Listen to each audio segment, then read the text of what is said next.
Comment j'ai arrêté d'être insomniaque? Alors j'ai été insomniaque pendant une partie de ma vie, durant mon adolescence. Et je sais que c'est une pathologie, je ne sais pas si on peut appeler ça comme ça, qui touche énormément de monde. Je ne suis pas du tout spécialisée en insomnie, mais moi je vais vous raconter mon histoire personnelle et comment j'ai réussi à arrêter de l'être.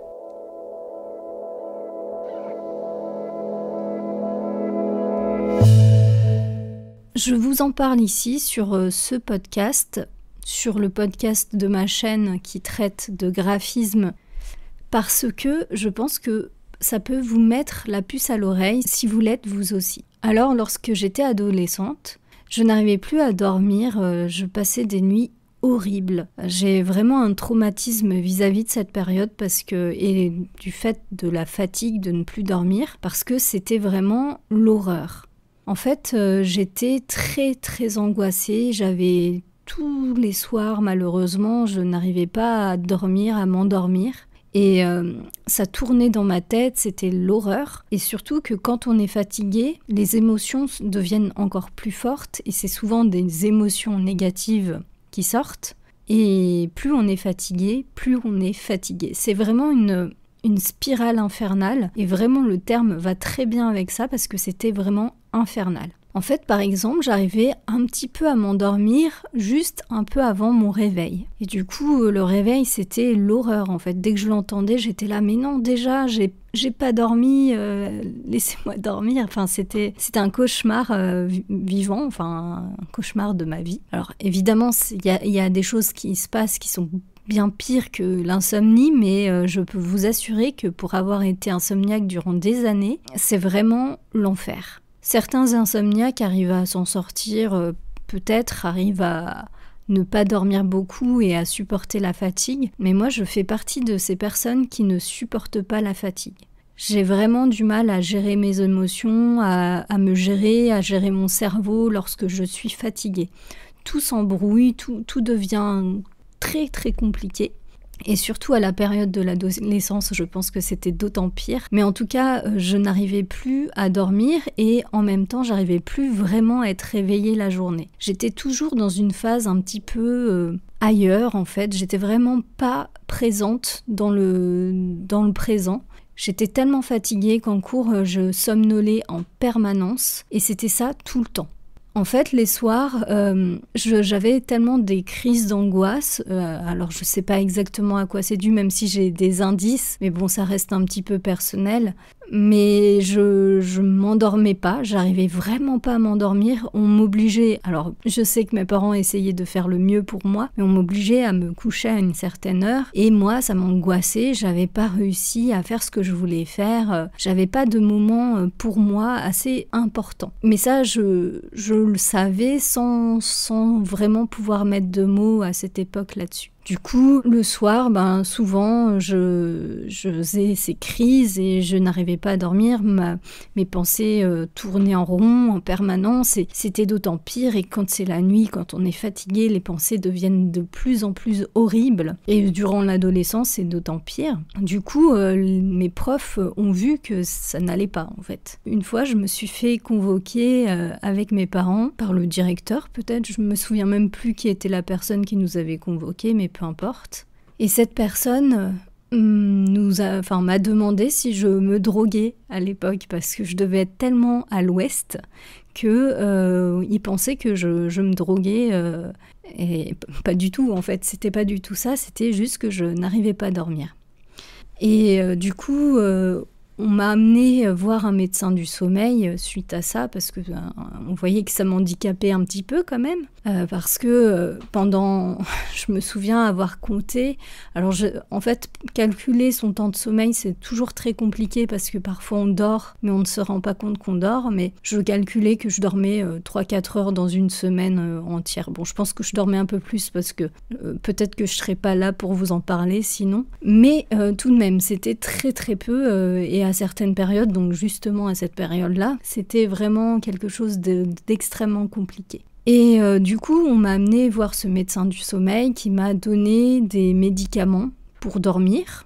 des antidépresseurs également, donc des somnifères, des antidépresseurs et également des médicaments pour me réveiller le matin. C'était un petit combo très sympathique, donc c'était très puissant comme médicament. Et en plus de ça, on m'a augmenté les doses, voilà. On n'a pas cherché la racine, en fait. On m'a donné juste des médicaments qui étaient en fait des formes de drogue, hein, on est d'accord. Alors que j'étais même pas majeure. Donc moi, je trouve que c'est quand même très violent comme façon de faire. Et peut-être que moi aussi, j'étais pas forcément très facile, dans le sens où peut-être que mes parents ont essayé de savoir ce que j'avais, et puis je pouvais pas leur exprimer clairement, ou j'avais pas envie en détail de raconter ma vie. Je ne sais pas du tout pourquoi ça s'est passé comme ça. Mais le fait est que pour dormir, je prenais ces somnifères qui m'ont également fait faire des hallucinations parfois, parce que parfois je dormais tout en étant un peu réveillée. C'était très très bizarre. Donc du coup, j'ai fait du somnambulisme. Mais je me souviens...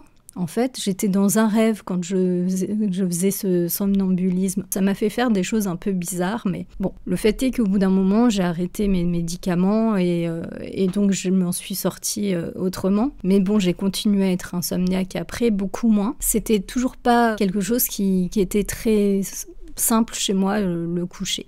Et ça, c'est depuis que je suis bébé, en fait. Depuis que je suis bébé, je ne dors pas bien, en fait. Et au final, j'ai fini par vivre dans un autre environnement.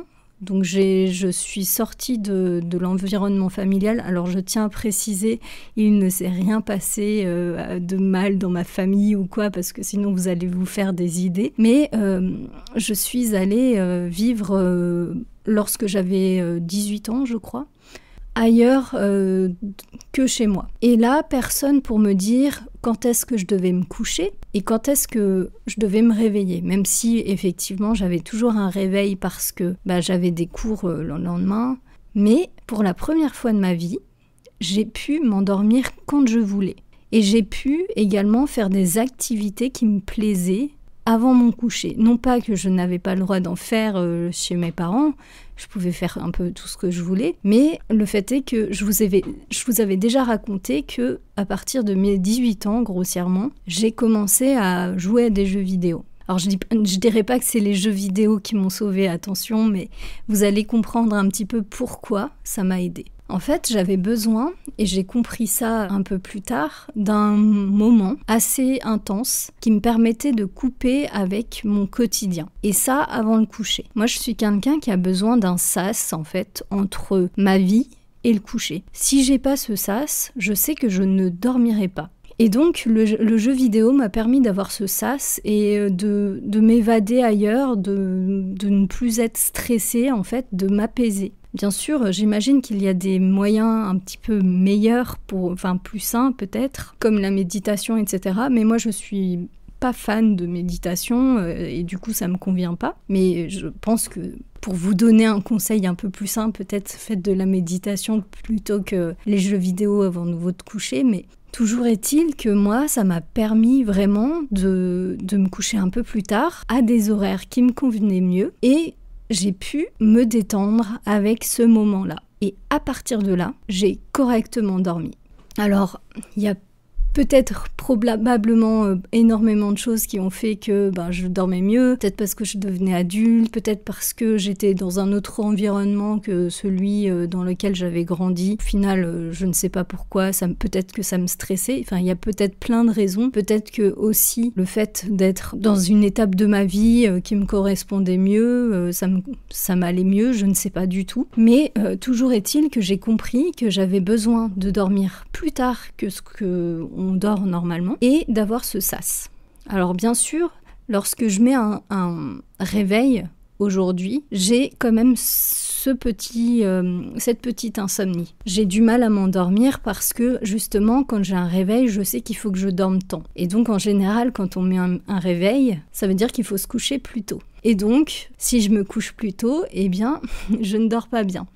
Donc, si j'ai un réveil, eh bien, je vais donc me coucher plus tôt, donc je vais mal dormir, donc je vais être fatiguée. Si j'ai un réveil, soit je prends la décision de me coucher à l'heure normale et de me réveiller à 7 heures, mais je serai toujours fatiguée en fait. Donc j'ai compris assez vite qu'en fait, le réveil était quand même un piège pour moi.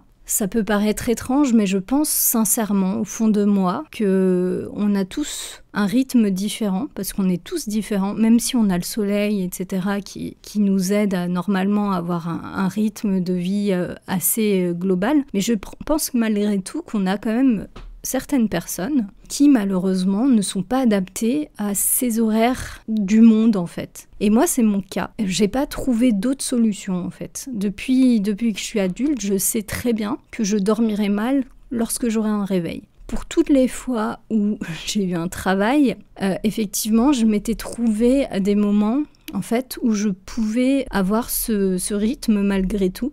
Donc ce que je faisais, c'est que je me couchais tard, je me réveillais tôt, et puis quand je rentrais du travail, je faisais une sieste. Du coup, ça me permettait d'avoir mes 8 heures de sommeil, même s'ils étaient fractionnés. C'était pas l'idéal, mais c'était toujours mieux que des insomnies ou de la fatigue permanente. Mais aujourd'hui, j'ai cette chance, vraiment, d'être freelance, d'être à mon compte, et donc de pouvoir avoir mes propres horaires. Donc quand je vous parle d'horaires, moi je suis décalée. C'est comme si je vivais un petit peu à l'autre bout du monde en fait. En somme, je me réveille grossièrement entre 10 et 11 heures. Naturellement, ça c'est mon réveil parfait. Et je me couche vers 2-3 heures. 3 heures c'est trop un petit peu, mais 2 heures du matin c'est l'idéal pour moi.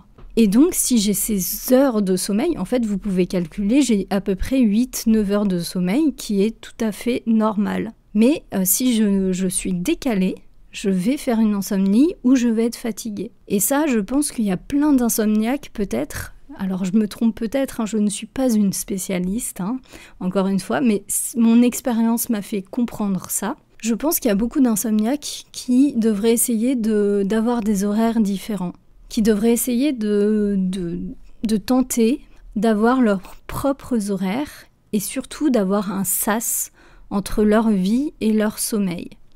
Ce sas, ça peut être, comme je disais, de la méditation, si voilà, mais moi je sais que j'ai besoin d'un sas assez grand, en fait, assez long. Parce que si j'ai pas ce sas-là, si je n'ai pas au moins 2-3 heures, eh bien, je vais mal dormir aussi. Donc, il faut que j'ai ce sas, puis que je dorme à 2 heures du matin jusqu'à 10-11 heures le lendemain. Ça, c'est mon rythme idéal. Alors, bien sûr, c'est pas un rythme qui convient à tout le monde, clairement. Et moi, c'est pour ça, je pense que c'est un handicap vis-à-vis du monde, puisque je suis obligée de m'adapter, en fait, ou d'adapter mon emploi du temps en fonction de ça, et c'est très compliqué. De moins en moins, parce que j'arrive de mieux en mieux à l'expliquer à mon entourage ou même aux personnes avec qui je travaille, je leur explique pas forcément en détail, mais je dis que le matin, c'est mort, ça n'existe pas en fait. Dans mon agenda, le matin n'existe pas. Alors même si je me réveille à 10-11 heures, le temps que je me réveille et que je sois apte à travailler ou faire autre chose, effectivement c'est compliqué. Je ne peux pas en permanence tous les jours avoir un rythme comme ça, même si je l'ai fait parce que j'étais obligée. Mais voilà, j'ai toujours ce problème en fait, et je pense que c'est, comme je le disais, je pense que c'est un handicap qui peut être résolu grâce au freelancing ou à l'entrepreneuriat, l'auto-entreprise et ce genre, ou même pourquoi pas, peut-être si vous avez un patron qui comprend, avoir vos propres horaires tant que vous faites vos heures, pourquoi pas. Ou alors avoir un métier qui a des horaires un peu décalés. En tout cas, moi si mon expérience peut vous aider, j'espère sincèrement qu'elle vous aidera et qu'elle vous aidera à ne plus être insomniaque, parce que je sais à quel point c'est une souffrance, à quel point ça handicape dans la vie de tous les jours, à quel point on ne peut pas vivre notre vie correctement quand on ne dort pas. Il m'arrive encore, comme je disais moi, de faire des insomnies parce que j'ai un réveil le lendemain. Et donc je sais à quel point c'est dur d'être fatigué, surtout quand on l'a été beaucoup. Quand on a eu des périodes entières, des années d'insomnie, je peux vous dire que la fatigue, on la supporte plus du tout au bout d'un moment. C'est vraiment quelque chose qui, en tout cas pour moi, c'est un traumatisme. Et je sais que j'ai plus envie de revivre ça. Donc je fais tout pour ne plus le revivre. Même si parfois on n'a pas le choix, on est quand même parfois obligé de temps en temps de remettre un réveil. Mais j'essaye d'expliquer à tout mon entourage que je ne peux pas le matin. Pour moi, c'est comme si ça n'existait pas dans ma vie. Le matin, ça n'existe pas. Et du coup, j'ai un rythme un peu décalé, mais je mange mon repas de midi à midi, donc je mange très rarement des petits déjeuners. Mon repas du soir, en fait, je le fais un peu entre le goûter, on va dire, et le repas du soir. Et en fait, ça me fait grossièrement 2 repas dans la journée, même si parfois j'en fais 3. Voilà pour ma vie. Je sais que c'est un petit peu personnel, mais je tenais vraiment à partager cette expérience parce que je veux aider d'autres insomniaques, peut-être à trouver une piste pourquoi ils le sont. Alors bien sûr, ça n'a pas résolu le problème que je ne peux pas m'adapter à la société, mais je me suis adaptée autrement. Et depuis que je vis comme ça, je ne suis plus fatiguée, je suis heureuse dans la vie, j'ai plus ces angoisses, j'ai vraiment beaucoup mieux. Et ça a vraiment changé ma vie en fait, d'avoir un rythme décalé et d'avoir ce sas entre mon coucher et ma vie quotidienne. J'espère que ce podcast vous aura plu et moi je vous dis à bientôt.